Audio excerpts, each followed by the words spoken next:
here today with the children from San Miguel School. We have 31 children, 5th and 6th graders, and they've never visited Mount Hope Farm, or more importantly, they've never been to the seat.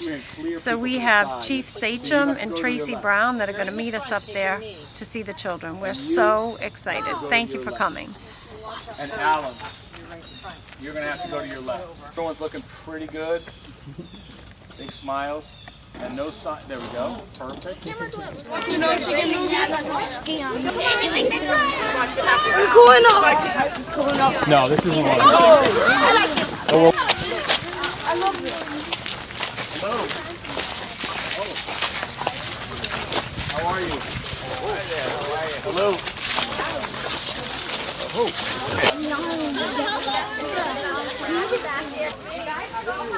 I'm going to talk for a long time. Let's talk about. Don't sit on a spider. Okay? We didn't have fire. And then the spider went and got a little spark from the flame, and he brought it back to our people, and we used the spark, and that's how we got fire. Yeah, spiders important. Spiders are important. Anyone know what Montapawani means? What? Montapawani? Does anyone know what Montapawani means? Montapawani means good morning. Montapawani. Montapawani. Good morning. Good morning. Well, many moons ago, that means a long time ago.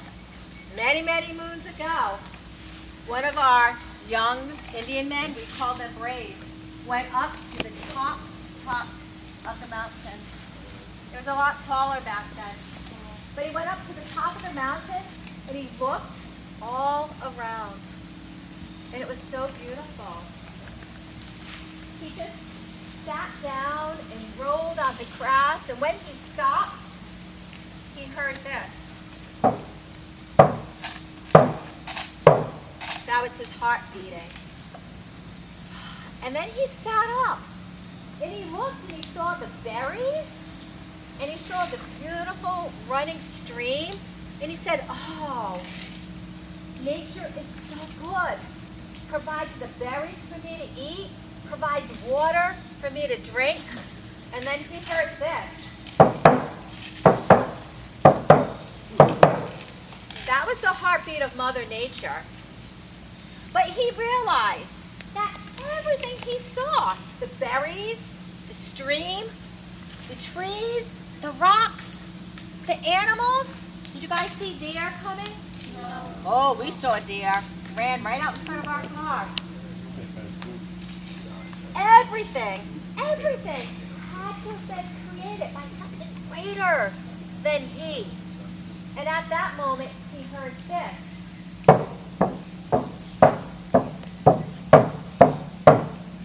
The heartbeat of the Creator. When he recognized the Creator, he looked beside him and his eyes were opened and he saw his brother. And then he heard, that's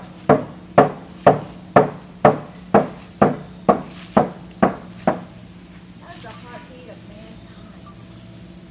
He came down from the mountain and he built a drum and he beat out those rhythms, the rhythms of nature that he heard.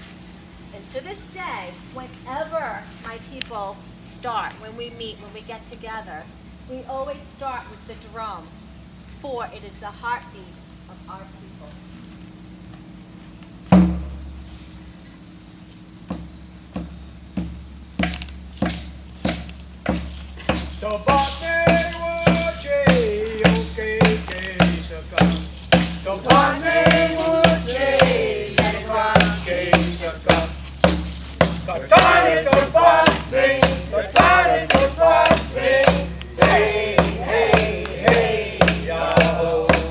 Translation. Thank you for the earth and sky. Thank you for the water and the rocks. Thank you for the trees and just for today. Great Spirit, I thank you. Great Spirit, I thank you. Hey, hey.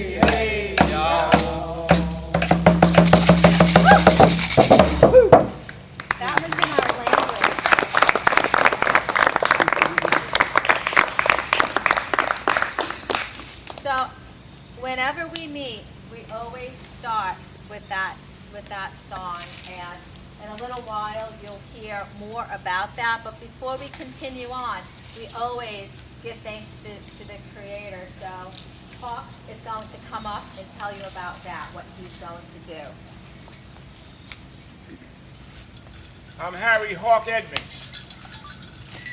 And I got that name playing basketball for East Providence High School. I had a hawk eye, so they start calling me the Hawk. So when you see me, you say, there's the Hawk. In my language, it's Kwanunan, which means hawk in the Algonquin language that my ancestors spoke back in the day. But I'd like to offer a sacred tobacco prayer to welcome you young warriors here to the seat of our Massasoit, Ustamequin, Yellowfeather. He kept peace with the settlers for over 55 years until the King Philip's War broke out. And my ancestors fought that war to save and preserve their way of life. Unfortunately, or fortunately, they lost that war. So they had to assimilate and adapt the ways of the settlers in order to survive. So their way of life was taken from them. They had to speak the English language, like I'm speaking to you now. They were deprived from speaking their language. So what I'd like to do is offer a sacred tobacco offering in the language of my people, the Algonquin, the Nipmuc language that my people spoke back in the day. Now this sacred tobacco offering is all about honor and respect, which is the native way. We honored everything, especially our Mother Earth. This is where we came from, and that's where we'll eventually go back to. Honor and respect is somewhat lost in today's world, people, and we have to get it back. We have to start respecting and honoring one another again. The world's in a bad place, and she's showing it. So I'm going to offer this sacred tobacco prayer and also in the English language, so you've understood what I've communicated to you. I will begin. Katatuit numagni o witamog. Aki numagni o witamog. Okamus. Nupashad numagni o witamog. Owuchichi chiriasan. Nupawas. Numagni o witamog. Tabatni anawayan. Numagni witamog ot you up. Nashikaki. Wampanayu. Sowanayu. Patanayu. Nanamayu. Tabatni anawayan. Nuwachi wami. Nitam pog. Neg pamaninacheg. Neg pamambachig. Papinashi mwag. Medaka kwash maski tosh. Nemosag. Akwitianamuk. We chi ninamacheg. Atuk. Mask. Makwashim. Tanapasag. Sasaso. Wudagash. Katantowit. Numagni. O witamog. Aho. Great Spirit, I offer this tobacco. Mother Earth, I offer this tobacco. Grandmother Moon, I offer this tobacco. Grandfather Sun, I offer this tobacco. I thank you. I offer this tobacco to the four directions, to the east, to the south, to the west, to the north. I thank you for all my relations, the winged nation, the creeping, crawling nation, the four-legged nation, the green and growing nation, and all things living in the water. Honoring the clans, the deer, the bear, the wolf, the turtle, the snipe, and the rabbit. Great Spirit, I offer this tobacco. Aho. My ancestors come off a war chief, and his name was Anawan. Anawan was the war chief to the Massasoit, Woosamequin, who sat right here in this chair where our Sagamore is sitting. When Anawan was fighting against the settlers to save the land and to preserve our way of life, he was heard to cry out in battle, "Ayutash! Ayutash! Stand firm and fight! Ayutash!" Can I hear a hootash for you folks? Ayutash! Stand firm and fight. Don't ever give up. Ayutash. Stand your ground. Aho. Wani kisak. Wani kayak ok pokanoket akiak. Natay umanak ak akiak. Wachi muchi kinanataz ak hatak akwini. I am Popomaquakanakis. I'm Station Dancing Star of the Pokanoket tribe of the Pokanoket Nation. And I would just like for everyone to introduce themselves. Can I just start over here with our Sagamore? Yes, my name is Powalk Neopart, and that is Windsor Thunder in our language, and I am the Sagamore of the Council 7 Royal House, Pokanoket, tribe of the Pokanoket Nation. This is Braveheart. He's my elder and also my brother. He's 88 years old. And I'm 87 years old. And he's a Korean vet, so we fought in the World War, the Korean War. And his name is Braveheart.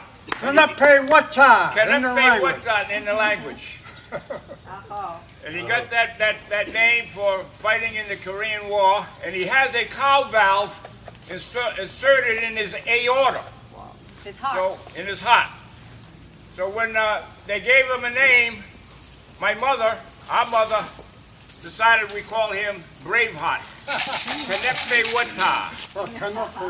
Kanepe Wata. So that's Braveheart. I'm Harry Hawk Edmonds, and I'm sachem of the Pokanoket Tribal Nation.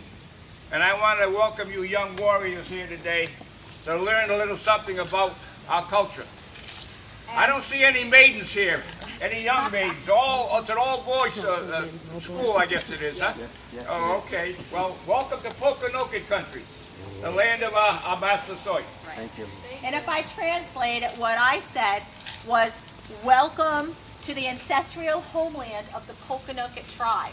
We've lived on these lands for more than 10,000 years before the colonists came here, before settlement.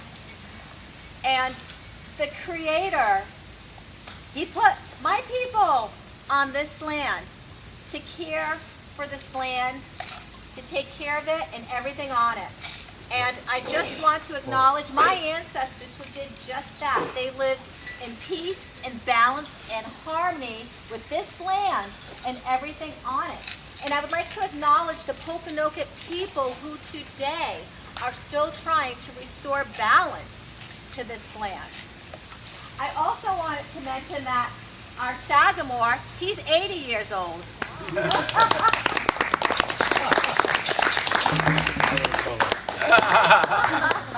There are elders.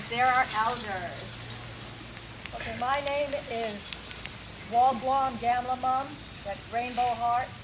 I am clan mother of the Bear Clan, and I'm also drum mother, which means that I'm the one responsible for making sure they come to the drum. We have a bigger drum when we have everybody here. We have about 10 members and on the drum.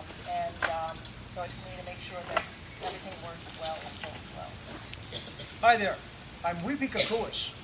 Strange name, huh? It's Algonquin for snowy owl. I am drum leader. Thank you. Thank you. All right.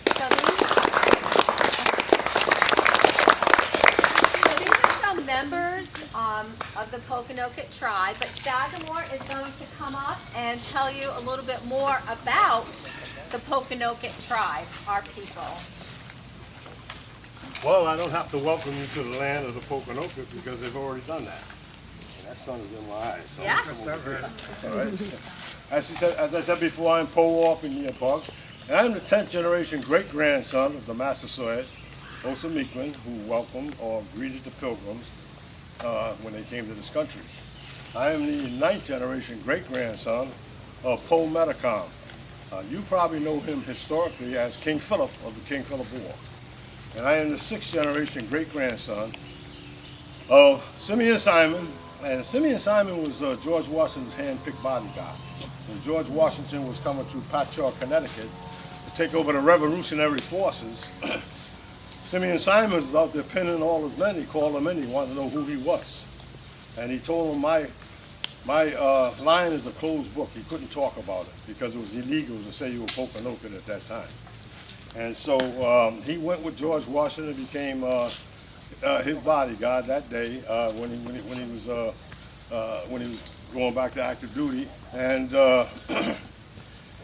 he served with him at Valley Forge all through the Revolutionary War. The Indian you see in the boat crossing the Delaware is Simeon Simon. That's my great-grandfather's sixth generation. He's on the bicentennial coin of the town of Griswold, Connecticut. I have a picture of him. There's a portrait of him and George Washington in the town of Griswold. The reason why I tell you about Simeon Simon is because that was King Philip or Po Metacom's great-grandson. So that's my family line coming down. These gentlemen here, these are my first cousins on my father's side. On my mother's side, I come down from King Philip. On my father's side, Harry Hawk is actually a 10th generation great-grandson of Anawan, who was the head Painisi warrior for Osamiquin, who greeted the Pilgrims, and then for his nephew, King Philip. And he was in his 80s when he was fighting that King Philip War, and of course he was killed. But that's my first cousin on my father's side. They're my elders, and I was like she said, I'm in my 80s. But I don't tell that story. So when you hear that Anawan was the head Painisi warrior, and he was still fighting in his 80s, right? He was the head Painisi. He was like a 5-star general in today's society. Okay, so he was head of the whole nation, and of course she's not telling you who she is. She is actually the sachem or chief. Sachem is the European word for a chief. Sachem is our word for chief, and she's the chief of the Pokanoket tribe. I'm the Sagamore. I'm over all the chiefs. I have chiefs from each family line. Philip's sister, Amy. I have a chief from Hawk from Anawan's line. She's from Philip's line. I have 2 chiefs from Quannaquinna's line. One is up in Nova Scotia because we have members of our tribe that are in Nova Scotia. But during the King Philip War, our people, went up to Canada. So I'll tell you a little bit of history about our people. The first exploits to lands within the Pokanoket realm was by a Portuguese captain. His name was Miguel, and that was in 1502. And then in 1524, Ferrazano Giovanni. Any of you know who Giovanni was? You ever heard about the Ferrazano Giovanni? You ever heard about the bridge over here in Newport? The Ferrazano Bridge? That's who it was named after. In 1524, Giovanni sailed into the Mount Hope, into the Narragansett Bay and then the Mount Hope Bay, and he recorded in his captain's log a longitude of 41 degrees, I think it was 41 degree 40 north, which put him right parallel to the seat of the Massasoit Philip. And he wrote in his captain's log about the inhabitants that he saw on the shores there, and they always raising their hands to the Creator and praising and worshiping the Creator. And he said he wrote back to the King of France because he was doing this exploit under the French flag, and he said these are the goodliest people that he had ever seen so far on his voyage. And so to this day, this is why we open with prayer and to our Creator and our tobacco prayer, and we've never ceased doing that. When It was, I guess, about 100 years later when the Pilgrims actually came to these shores, and they were blown off course because they weren't coming here to Plymouth. They actually landed in Provincetown down the Cape, and they were being fired on by the Nauset Indians. They wouldn't let them land there. And so they kept coming down shore until they finally landed in Plymouth. And that's where they set, they set anchor, and they were greeted by a Sagamore from the Abenaki Nation, which is up in Maine. But at that time, there was no Maine. That was all part of Massachusetts. And his name was Samoset.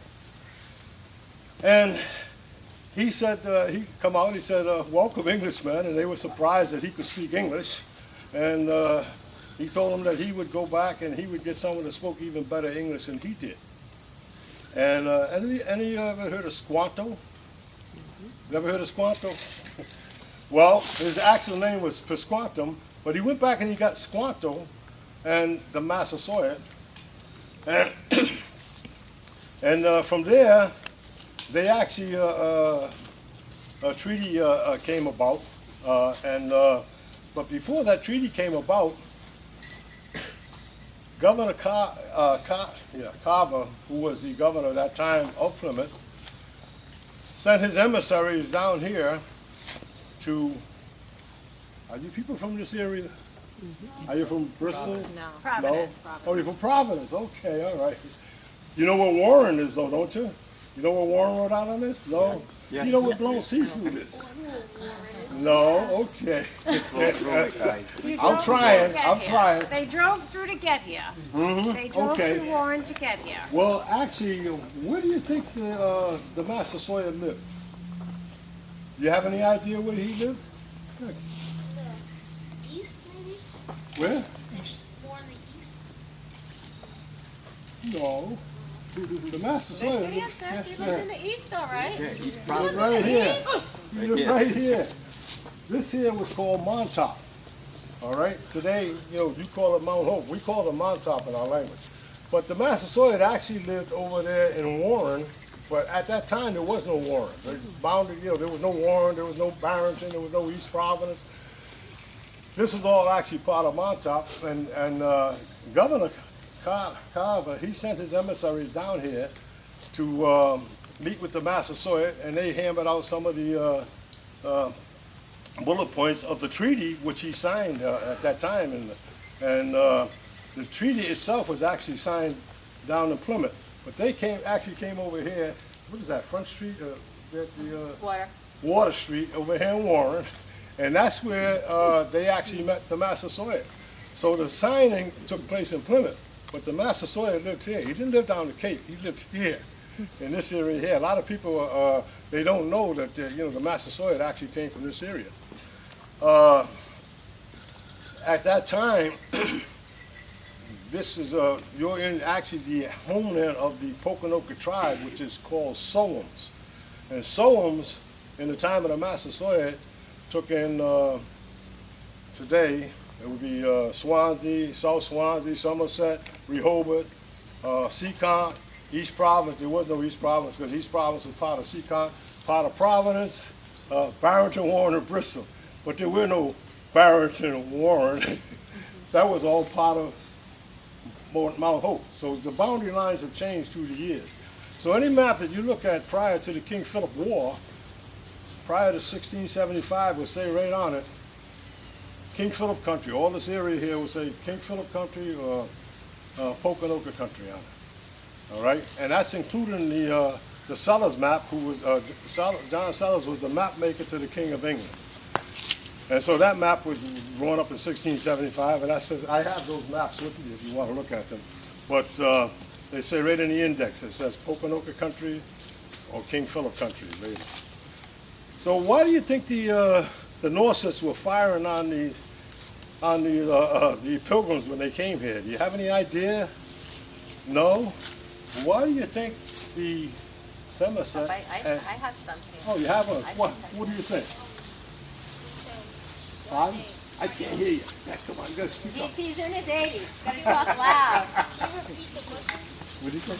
So why do you think when the Mayflower tried to anchor in the village of Provincetown. Norset, that the Norset Indians wouldn't let them land. They were firing and fighting them away so they couldn't land. Why do you couldn't land think in they were Providence, doing huh? that in Norset? They probably thought they were from England and were trying to invade their space. So that's really good. That's really good. But he's going to tell you the real reason. Go ahead. The reason why they were firing on them, because years earlier, we had been trading with the Europeans for years before the Pilgrims came here, and they, under the guise of trade, had lured some of our brave warriors onto their ships, and then they pulled up anchor and they took them to Europe. As slaves. And so it took them as slaves, and this is how Squanto and Samoset learned how to speak the language, because they actually made their way back here to the Americas. It was the Squantum who really spoke the language. He was over there for a few years before returning to these areas. So he was actually like an ambassador for the Massasoit, but he actually, he was an interpreter for the Massasoit, So that's why Samoset was able to say, "Welcome, Englishmen," because he knew the language, because they were slaves at one time over in Europe, and they came back here to this country. Yes, forgive me, I'm having. That's okay. If you're done, I can take over But, and tell the story. I tell you that Simeon Simons could not tell George Washington that he was Pokanoket. Now, what do you think happened there? Go ahead. Because, maybe something with the Poconoco, right? Yeah. Something happened with Poconoco. Right. What happened with Pokanoket was, Maybe something, like, they had a little war or something. there you They go. had a big That's what war. it did. They had the King Philip War. And during the King Philip War, 1675, the colonists outlawed the word Pokanoket. And if you were male 14 years of age or older and you say you were Pokanoket, they would kill you on sight. So this is why Simeon Simon couldn't tell George Washington, and this was years later. This was in the 1700s. Don't forget, they came here in the 1600s. That he was Pokanoket. All right, and they outlawed the word, and that never came off the books. That law was still on the books to this day. I don't think it ever came off the books. So that even in my time as a kid, your age coming up back in the 40s, I was called into the house one time when I was out there bragging about who I was, because from the time I was this high, it was drilled in my head that I was a descendant of King Philip. So you couldn't talk about that. It wasn't fashionable to be Indian back then. And so my parents called me in and they told me, they said, "You're not to say to anyone that you're the descendant of King Philip." And the reason being is because they feared for my life, even in the 1940s. All right. So how many of you have seen the picture in downtown Providence of the Indian Princess? Have you seen it? It's a mural in downtown Providence. It's like on a garage down there, right? It's been on the news. Well, she was the last chief before me. All right, we had a lot of woman chiefs. Even during the King Philip War, we had woman chiefs. And some of our woman chiefs were more feared than the men. All right, and one was Weetamoo of the Pecasset tribe, And so basically, Princess Redwing, she was the last chief before me. She was inducted into the Rhode Island Heritage Hall of Fame in 1978. In 1978, J. Joseph Garrity named June 23rd as Princess Redwing Day in the state of Rhode Island. A lot of people aren't aware of that either. So it's just a little history about some of the people in my tribe. And so... Are you all set? well, I don't know what time you have until. I know it's after 12. We have maybe 5 or 10. One story that you told that I think was so amazing, especially with children that text and send messages via text, is how smoke signals were sent. oh, you want me to tell So them? far. I'll talk. Yeah. Okay. Yeah. All right. So I think they'll find that fascinating. So I'm going to tell some stories. I'm a tribal storyteller. I'm going to tell some stories, and there's a lot of truth behind our stories, and there's a lot of messages in our stories too. But one thing that I did want to talk about was he said that when the explorers came here and when they sailed, if you turn that way and look down there, well, if all those trees weren't there, you would see water. You would see the bay. And so when the explorer came to those coordinates that he was talking about in the bay, and they saw our people with their hands lifted high, you know, and said that we were the goodliest people. Well, you know what? The Creator saw us with our hands lifted high. And he said, wow, they're such good people.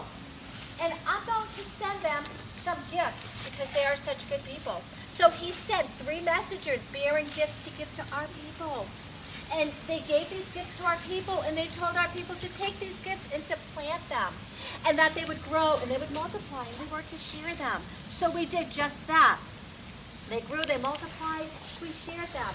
And the 3 messengers saw that we did what we were told. So they said, well, it's time for us to leave. We're going to go now. But there were some of our people who doubted that they were from the Creator, and they asked for a sign. They said, give us a sign that you were indeed sent from the Creator. So they walked down into the waters. Right here, they walked down to the waters, and they turned and they waved to our people, and they turned to stone. Those 3 big boulders are still there. Did they walk that path? They did. On the way back, when you're walking in the shore, there's a part where right between the trees, there's a clearing, and you can look down and you'll see 3 big boulders. Those are the 3 sisters. Those are the 3 sisters that sent and bought the gifts to our people. And the gifts that they bought were corn, beans, and squash. Did you know that? Mm-hmm. Those were the gifts. Corn, beans, and squash. Very important to our people. And right here, Patumtuk. Patumtuk means the lookout of Pokanoket. That's what this means. So you might call it Mount Hope, but we call it Patumtuk. And right here, Patumtuk, many, many moons ago, way, way over there, we grew lots of corn.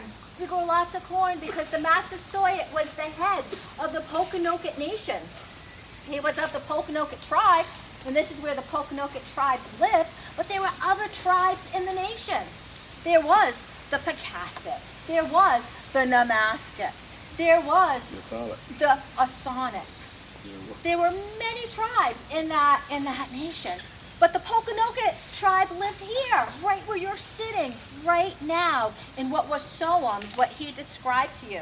Because back then, we didn't have all these borders. We didn't have East Providence. We didn't have Providence. We didn't have Lincoln. We didn't have Warwick. We just had what we called Soams. That's where we lived. That was our village, the village of our people, our tribe. And every tribe had their territory. But our territory was vast because the Pokanoket tribe was head of a big nation before the King Philip War, right? After the King Philip War, they said, no more Pokanoket. You can't call yourself Pokanoket anymore. Even though Pokanoket were the Massasoit of the Pokanoket tribe is the one who said to the pilgrims, you can stay here. You can stay here safely. Let's have a peace treaty. Your people and my people, so we can live in peace together. And we showed them how to plant corn, beans, and squash. We showed them how to live in these lands. And even after all of that, war broke out because they kept trying to take more and more of our lands, and they broke that treaty, right? So war broke out, and they said, you can't call yourself Pokanoket anymore, and they broke up our nation. But we used to be able to keep track of our nation because we had 3 sacred mountains. We had Patumtuk, which means what? The lookout. Lookout. Of who? Pokanoket. Patumtuk. We had Wachusett. That's in Massachusetts, right? Maybe you heard of Mount Massachusetts where they go skiing. I don't know how to ski, but I've heard of Mount Wachusett. And then we had Mount Monadnock, which is in New Hampshire. And what you could do, because remember I said that this was higher than it is now, right? How could it be higher?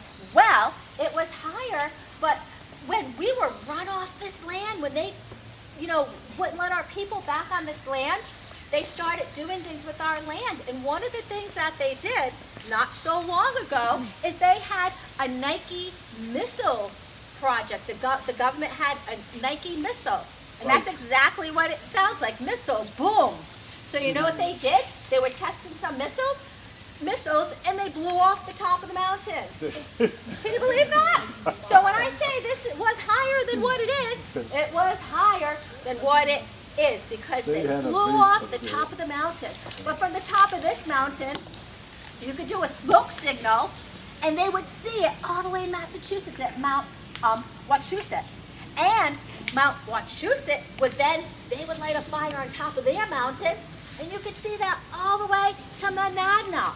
So that's how we communicated all across our territory, because we didn't have this thing. You know what this is? A phone. We didn't have a cell phone. We didn't have the internet. We didn't have cars. So if we needed to get a message across our land, that was the easiest way to do it. And then we had runners, right? We didn't have a car. We didn't have a bike. We didn't even have a horse, okay? We literally ran from one place to another place. Can you imagine that? No bus, no nothing, right? And so you ask yourself, what was a man doing fighting in his 80s? He was in shape, because he didn't sit all day on his phone. He didn't sit all day on the computer. He didn't ride the car or the bike or the bus wherever he had to go. The man ran, okay? That's how you live and stay to be nice in this age. You also stay to be this age and look this way by respecting your elders and by listening to your elders, because they have a lot of wisdom. A lot of wisdom. So someone had a question. Yes, a young man over there. Yes.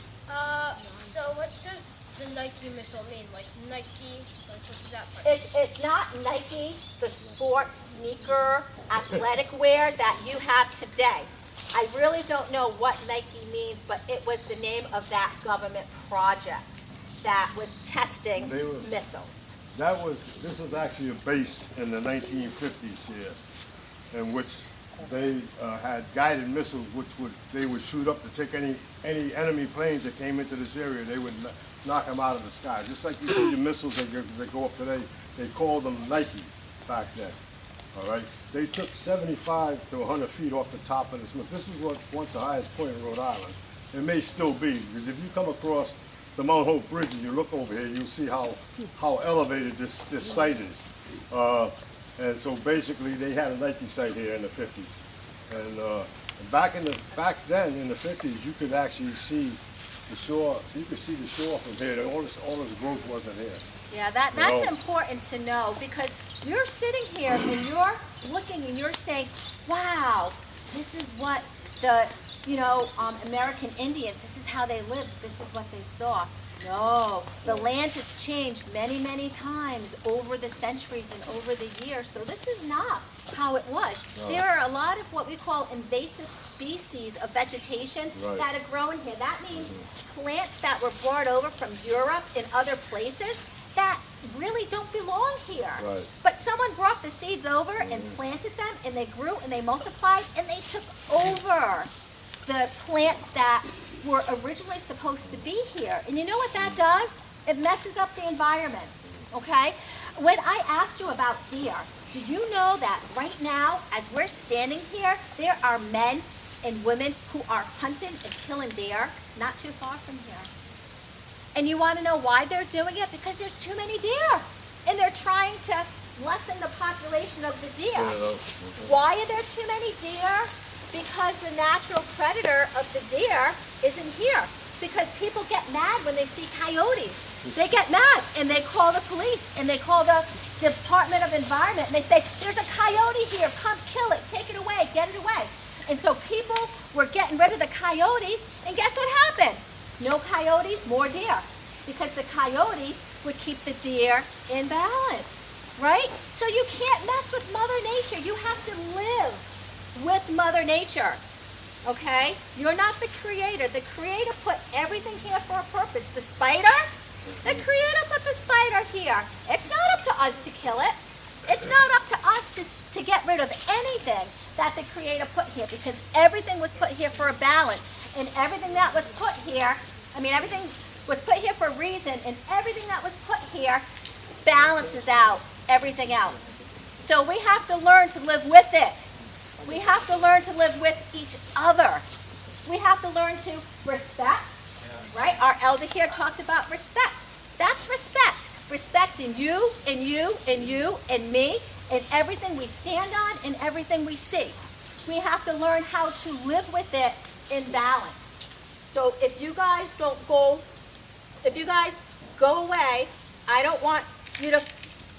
want you to remember that if you don't remember anything else. We're here to live in balance with everything.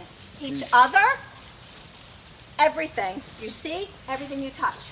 You got to figure it out. Okay, you have to figure it out. That's what my ancestors did. Okay, I'm going to tell you something, and I want you to repeat this after me. What you do to the earth, What you do to the earth, I do to myself. What you do to the earth, what do you do to the earth, I do to myself. I do to myself. If you pollute something, you're polluting yourself. Okay? Oh, you don't have to repeat that, but you guys are good. You guys are good. You know, but I want you to remember that if you pollute something, you're polluting yourself. Okay? If you're throwing nature off, you're hurting yourself. If you're killing something in nature, you're killing yourself. We're all weaved together in a web. And what happens if part of the web breaks and then another part and another part? What happens to the web? Get separated. It gets separated and it falls apart. So everything you see, even yourself, we're all parts of the web. I want you to remember that. Okay? Go ahead. So, said that the sheep sat there. So many things happened here. This is important. But Tom Tuck, why are you here? The lookout of Pokanoket.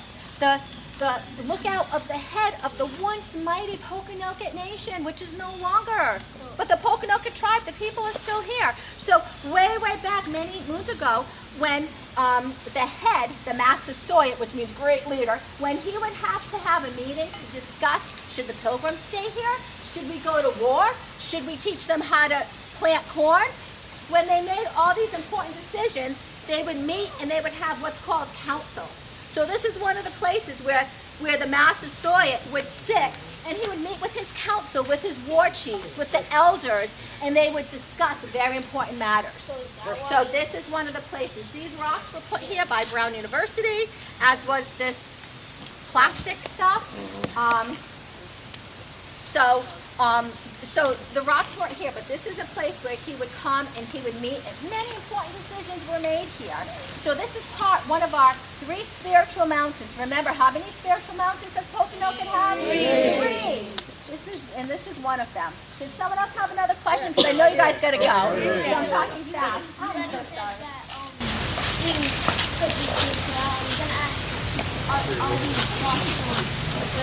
They could have, like this rock, yes, right? And that's quartz. So you see all of that there? That's quartz. That's powerful. That's powerful. It's our people. We've come here and we've cleaned it and we've cleaned this up because this isn't how it should have looked. This should have looked white, sparkling. There weren't the trees here, so the sun.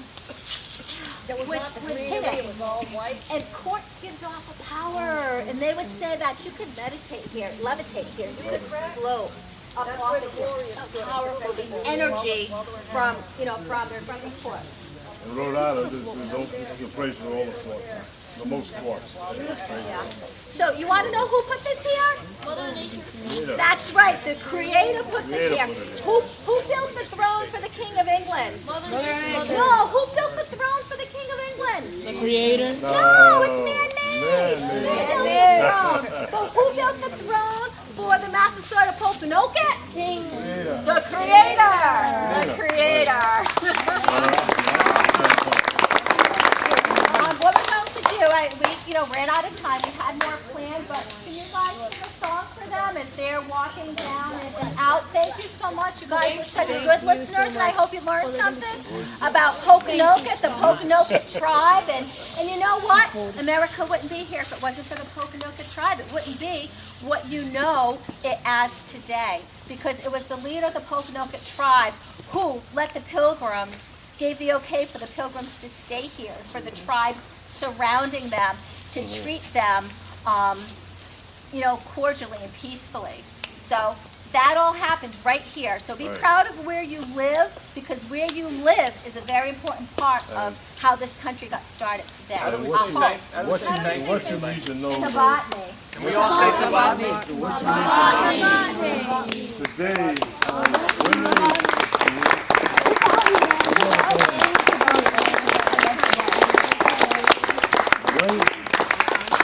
when they outlawed the word Pokanoket, that's when they start calling us Wampanoag. Wampanoag is a nation, all right? But the word, when they came to this country, we were known as Pokanoket. There were over 60 tribes, bands, and clans in our nation. But the Pokanoket tribe itself lived in Seoul. The rest of them were all scattered. Wampanoag means Eastern people, of the early light. Right.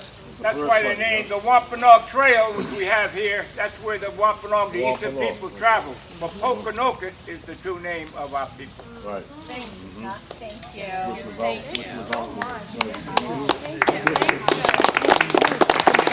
I forgot how to say thank you.